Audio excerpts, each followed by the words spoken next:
안녕하세요. 네, 바리스타 허태욱입니다. 네, 오늘 저희 커피의 의의와 역사 챕터 1 한번 공부를 해볼 건데요. 네, 지금 좀 코로나가 좀 많이 심각한 상황 속에서 좀 많이 힘드실 텐데, 네, 제가 지금 마스크를 안 쓰고 이렇게 수업을 좀 진행을 하고 있는데, 네, 걱정하지 않으셔도 됩니다. 스튜디오 안에 저 혼자만 있기 때문에, 네, 마스크를 벗고 조금 더 목소리가 네, 수강생 분들한테 조금 더 전달될 수 있게 하기 위해서 마스크를 벗고 수업을 하는 거니까 네, 좀 이해를 해주시면 될 것 같습니다. 네, 자 그러면은 오늘 챕터 1 커피의 의의와 역사 한번 배워보도록 하겠습니다.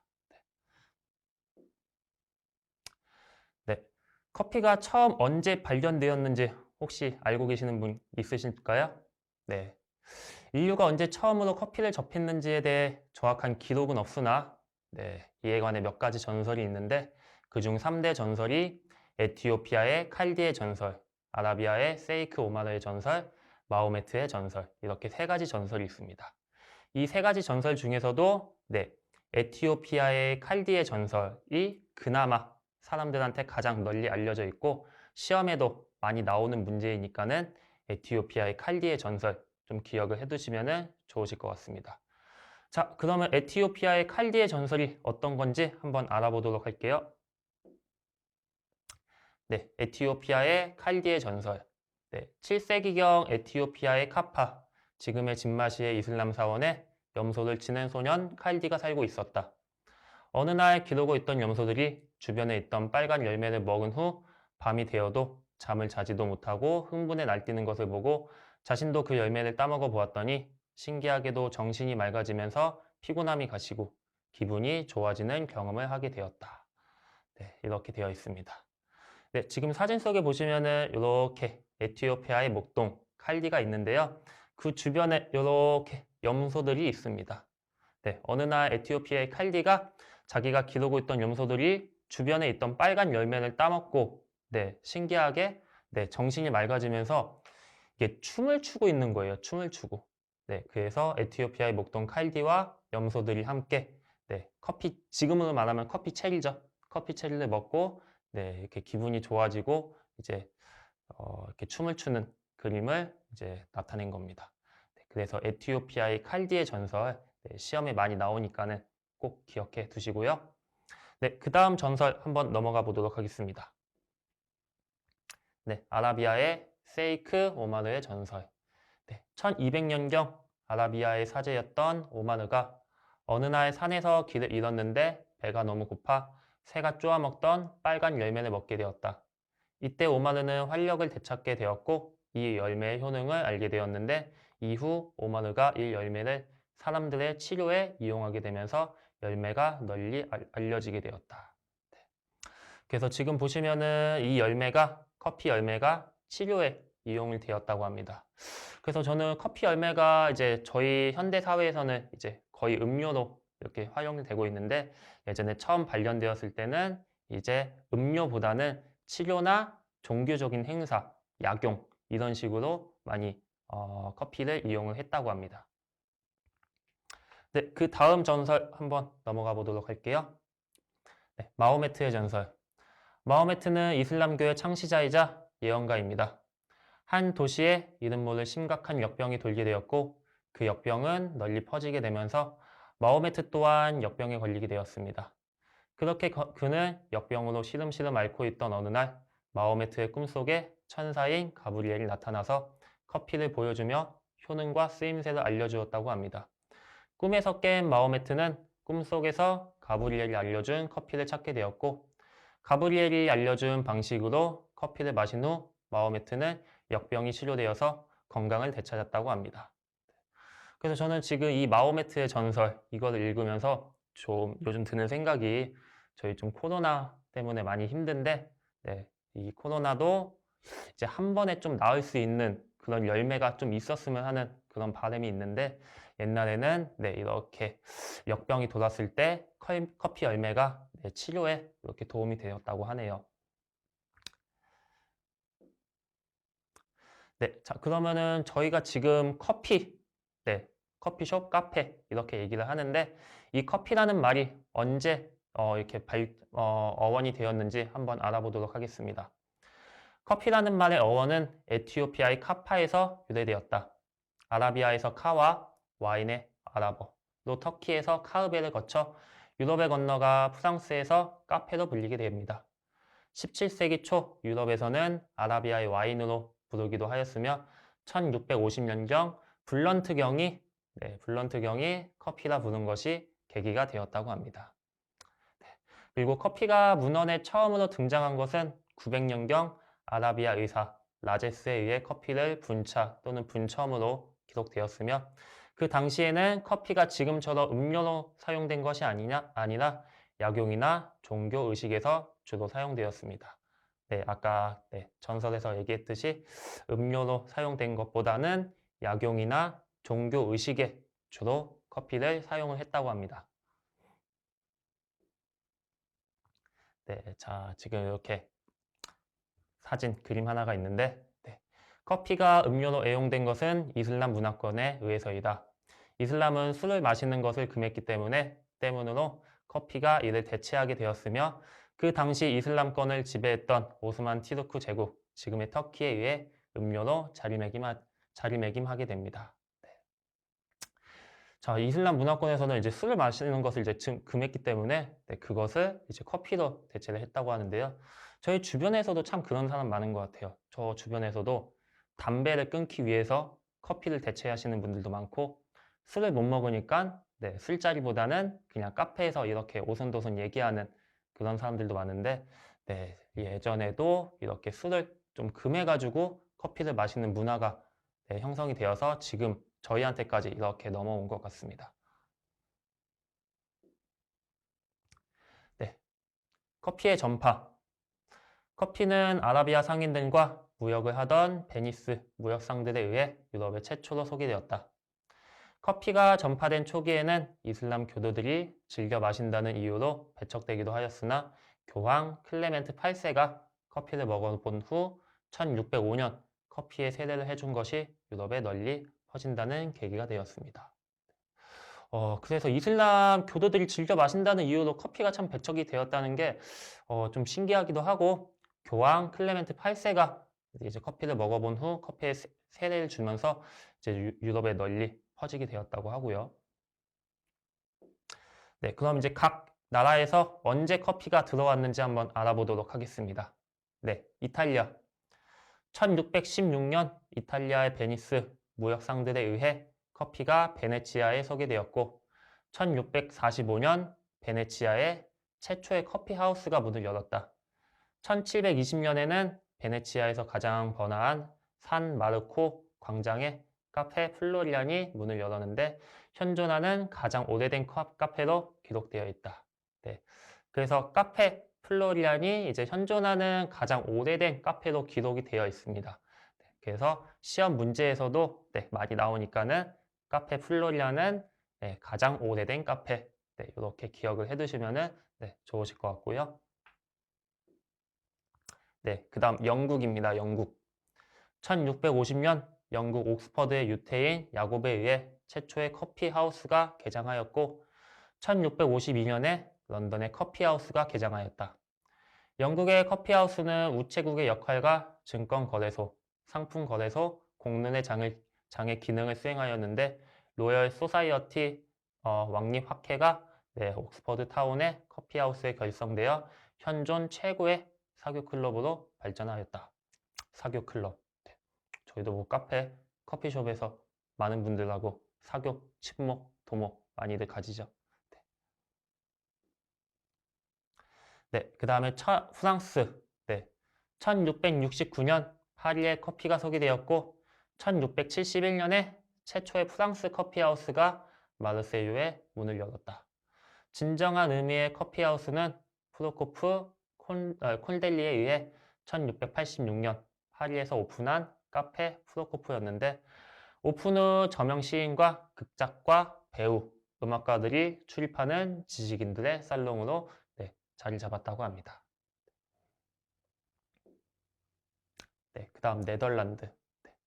1616년 네덜란드는 예멘의 모카에서 커피나무를 훔쳐 암스테르담 식물원에서 재배하였으며 그 후 1658년 실론, 현재 스리랑카에 커피를 처음 심게 되고 1696년 인도네시아 자바에 커피를 경작하게 됩니다.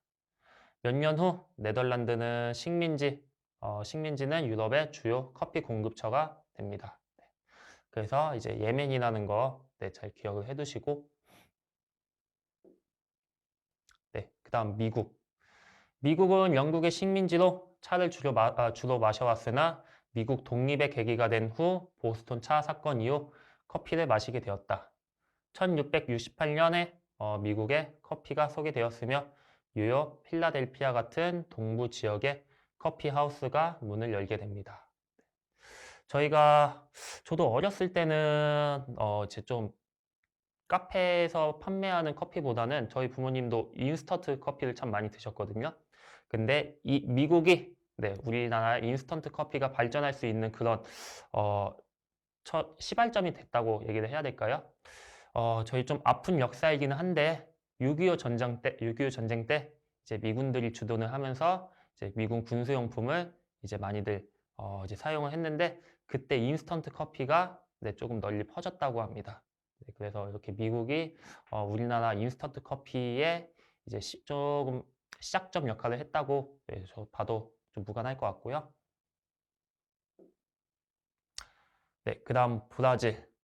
1727년 브라질의 장교 팔레타가 기아나에서 커피를 들여왔고 포르투갈에서 독립한 1822년 이후 본격적으로 생산하였다.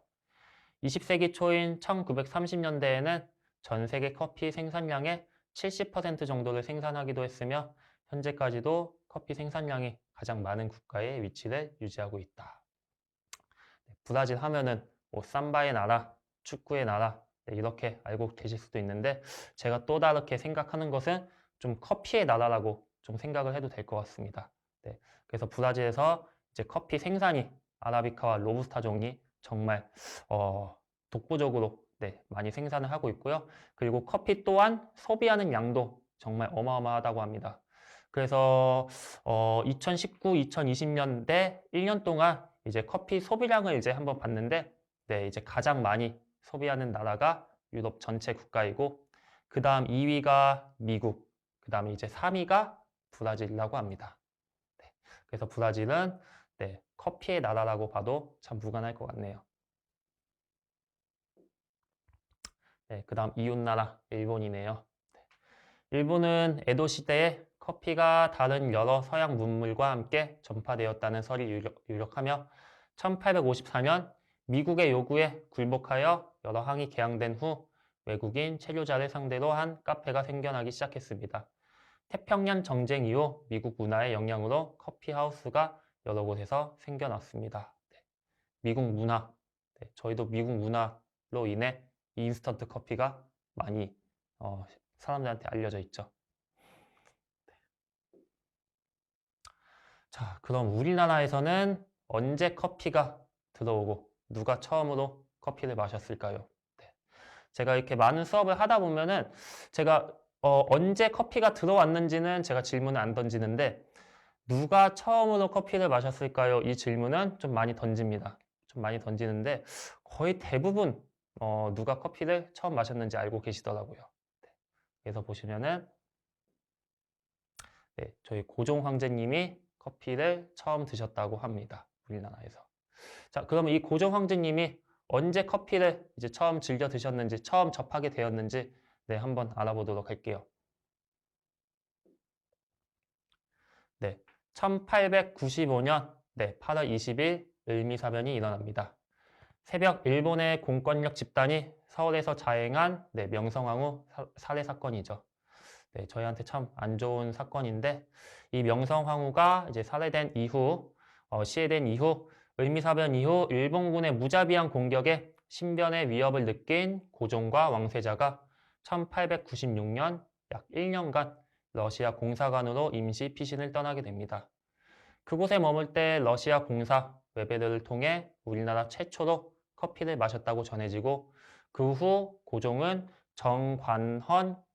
정관헌이라는 서양식 건물을 짓고 그곳에서 커피를 즐겼다고 합니다.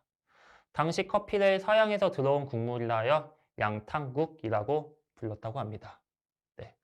그래서 지금 여기 제가 정관헌이라는 말을 조금 강조를 했는데요. 고종 황제님이 커피를 자주 즐겨 드신 곳이 여기 정관헌이라고 합니다. 네, 그래서 덕수궁 내에 있고요. 시험에도 이제 자주 나오는 문제이니까는 꼭 기억을 해두시고요. 네, 자 그러면은 정관헌이 어떤 곳인지 한번 보도록 할게요. 네, 정관헌이란 이렇게 건물 외곽에서 찍은 사진과 건물 내부에서 찍은 사진이 있는데 저도 솔직히 말해가지고 여기 덕수궁 내 정관원을 가본 적은 없습니다. 네, 근데 항상 커피 쪽을 일을 하다 보면은 정관원 이 말을 되게 많이 듣게 되는데 지금은 조금 없어진 프로그램이 됐는데 다들 말하면 아실 거예요. 되게 유명한 프로그램이어서 토요일에 하던 예능 프로그램 무한도전이라는 프로그램이 있었는데 그 무한도전 프로그램에서 이제 여기 정관헌 요 공간 안에서 딱 여기서 이제 멤버들이 커피를 드시면서 여기서 고종 황제님이 커피를 자주 즐겨 드셨던 곳입니다. 이런 식으로 TV 프로그램에도 나와요. 네, 그래가지고 이 정관헌 좀 기억하기 어려우실 수도 있는데 그런 것들을 좀 생각을 해주시면은 금방 기억이 될 겁니다. 그래서 이 정관원 요곳에서 이제 고종 황제님이 이제 커피도 즐겨 드시고 쉬시고 그리고 연애를 베풀 때 여기서 많이 이용을 했다고 하네요.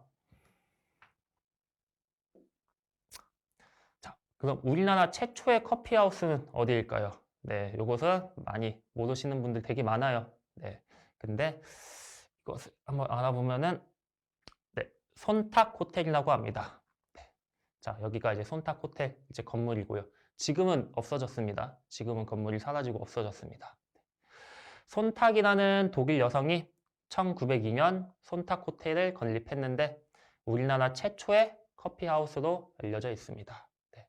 그냥 커피하우스, 그냥 저희 지금만 하면 카페라고 보시면 됩니다. 그래서 손탁 호텔이 우리나라 최초의 카페로 알려져 있습니다. 자, 그러면은 이 손탁, 이라는 독일 여성이 어떤 분인지 한번 알아보도록 할게요.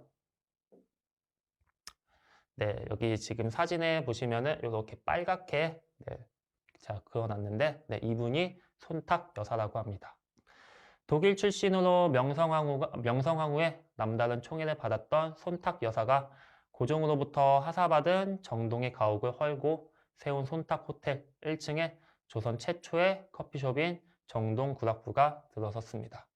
이곳에 미국과 유럽 등 각국의 공사들과 조선의 괴아파 인사들이 주로 드나들어 입소문을 통해 커피의 존재가 일반인에 알려지는 주요한 계기가 되었습니다. 네.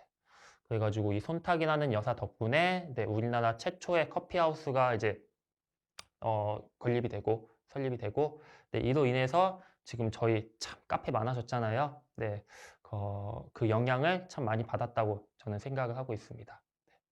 자, 그래서 오늘은 이제 커피가 처음 언제 발견되었는지 그리고 커피가 우리한테 어떻게 전파가 되었는지 한번 알아봤는데요.